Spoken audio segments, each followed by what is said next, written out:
Hey guys, it's Kat and it's time for another episode of Unscripted where I talk about hot topics right now instead of a week later after I've scripted them. So I wanted to talk to you guys a little bit about Lena Dunham, who is trending right now on Twitter because she made some comments about Odell Beckham on one of the nightly shows that she was interviewed on, and I wanted to break them down for you because I have a lot of things to say. So anyway, let me tell you guys a little bit about what she said. Let me read it, okay? She says, "You and I were literally sitting across from each other at the Met Ball. And it was so surreal to do that," Dunham told Schumer. "I was sitting next to Odell Beckham Jr. It was so amazing because he looked at me and he determined that I was not the shape of a woman by his standards. He was like, that's a marshmallow, that's a child, that's a dog. It wasn't mean. He just seemed confused. The vibe was very much like, do I want to fuck it? Is it wearing yep, it's wearing a tuxedo. I'm going to go back to my cell phone. It was like we were forced to be together and he literally was scrolling through Instagram rather than having to look at a woman in a bow tie." Now, there are a lot of things I have to say about this. A lot of things I have to say about this. But first and foremost, I want to start out by saying that I'm kind of burning some bridges with making this video because, living in SoCal and being a feminist, I've definitely gotten, a lot of offers to participate in some things that Lena Dunham is participating in. And to be honest with you guys, I haven't said yes to any of those things because I don't want to be associated. So I'm kind of burning some bridges, I'm sure, by making this video, but I don't care. Burning bridges is what I do best. So first and foremost, I wanted to say this. I think the thing that I found the funniest about this, like the thing that really cracked me up, was this idea that wearing a suit is the most radical thing in the world. Now, I understand for women that have been socialized to be very feminine, who are very used to being feminine, who, that is who they've been their entire lives. I understand how wearing a tuxedo could be really radical for your personal journey. But it's not the first time it's been done.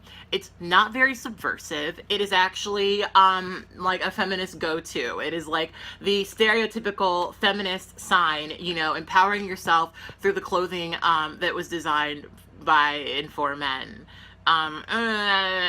We can unpack that, but it's not radical, but I found it really interesting that that's how it was kind of framed by her in this conversation. I also think that what's so funny to me about this is that so much of this is internal dialogue.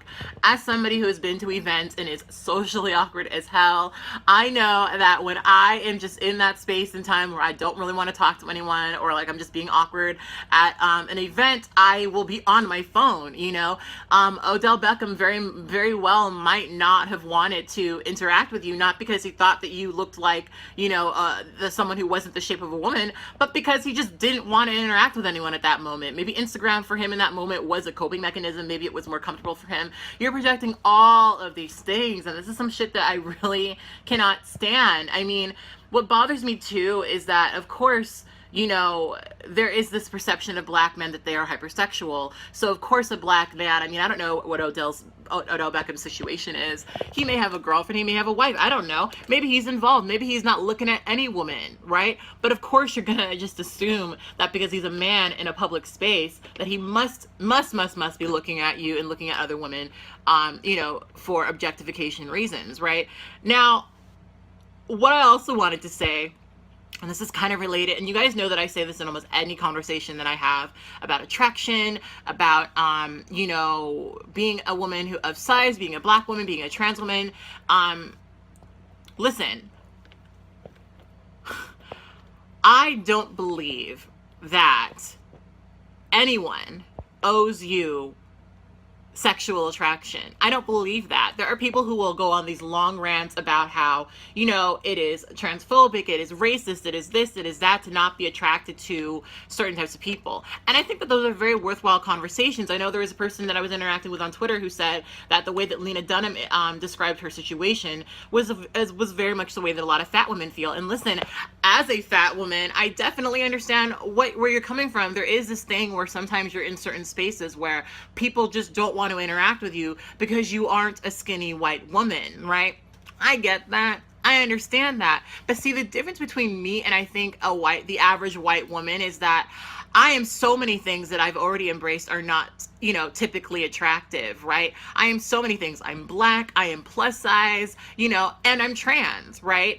And so I understand that living in this world where there are certain standards, that the average man is not going to be tripping over himself to find me attractive, right? So what I've had to do, right, throughout my life is learn to love myself, learn to look in the mirror and say, bitch, listen, you got it. Do you know what I mean? And to me, that is what I think a lot of people who are body positive, feminists, et cetera, need to be doing, right? I found it so bizarre that Lena Dunham was sitting here trying to make Odell this example of, a certain type of oppression that women experience, when you're really trying. I mean, it's almost like you're trying to say that you wearing a suit would be acceptable, would be attractive if a man said so. And to me, that's not. Why do you care? Why are you losing sleep over this dude who doesn't think that you're attractive simply because you're wearing a tuxedo? It's so silly to me, right? I think that I just found it so interesting, and to me, that's white feminism. That's white feminism. I mean, listen. I couldn't read Lena Dunham's comments without feeling like they were so incredibly entitled. And I don't really understand this thing that many people have, not just white women, but many people have, where they just expect for people to find them attractive at all times. Girl, you need to get over that. You need to get over that and snap into the real world. Get over it. Lena Dunham was ignored by somebody. It's not the end of the damn world. It is not the end of the damn world. And I know she's probably not blowing it up that much, but I'm just saying, I can't even believe that was a thing that she thought about. Do you know how often I go out in public spaces and people ignore me or don't talk to me? I'm sure because I'm not a skinny white girl in Orange County. Do you know, but do I like sit around and have these long, drawn out conversations about how, oh my God, someone didn't talk to me, I was ignored, and that was because no, because who cares? I see shit for what it is. You are a woman who went to a event with a tuxedo on, and you are shocked that there are some men who don't find that attractive. You are shocked that women who are stereotypically more attractive, or not stereotypically more attractive, stereotypically more attractive, that fit into these messed up standards that we have of beauty, are seen as more favorable. Yes, it's important for us to talk about this, but you are projecting so much in that conversation. You are projecting so much, right? You're having a whole thing about how he looked at you and didn't speak to you because he didn't want to fuck you. Like, who cares if he doesn't want to fuck you? I'm sure Odell doesn't want to fuck me either. But I'm not going to, write a post about it. I'm not going to go on an interview and say, I was sitting across from Odell Williams and he didn't even look at me. He didn't even want to fuck me. You know what I mean? Like, stop. Like, anyway. That's my perspective. That's my opinion. I want you guys have to think about this. So leave your comments in the comment box below. Leave your perspectives. I think that maybe there is on the very bottom line of this, maybe there is a real conversation to be had. But when she boils it down to, well, he looked at me like he didn't want to fuck me and then ignored me. Well, why do you care? What do y'all even have in common? Anyway, talk to you guys later. Bye.